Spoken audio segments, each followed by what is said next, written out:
بسم اللہ الرحمن الرحیم۔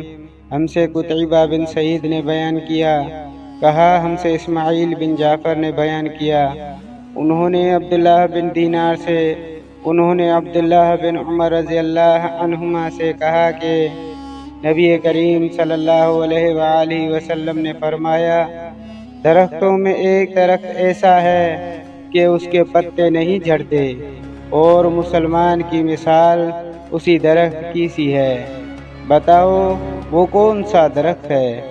یہ سن کر لوگوں کا خیال جنگل کے درختوں کی طرف دوڑا۔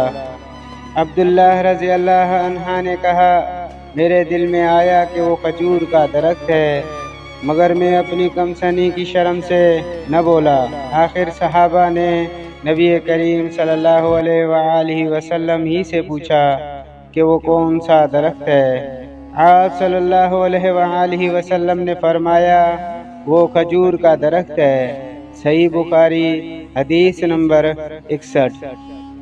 بسم اللہ الرحمن الرحیم۔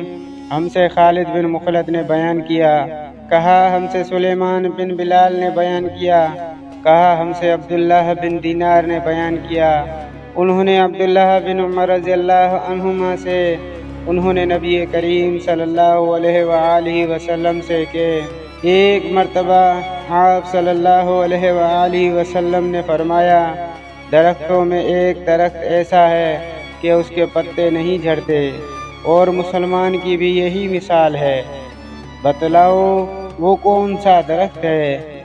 یہ سن کر لوگوں کے خیالات جنگل کے درختوں میں چلے گئے۔ عبداللہ نے کہا کہ میرے دل میں آیا کہ بتلا دوں کہ وہ کھجور کا درخت ہے، لیکن وہاں بہت سے بزرگ موجود تھے، اس لیے مجھ کو شرم آئی۔ آخر صحابہ نے عرض کیا، یا رسول اللہ صلی اللہ علیہ وآلہ وسلم، آپ ہی بیان فرما دیجئے۔ آپ صلی اللہ علیہ وآلہ وسلم نے بتلایا کہ وہ کھجور کا درخت ہے۔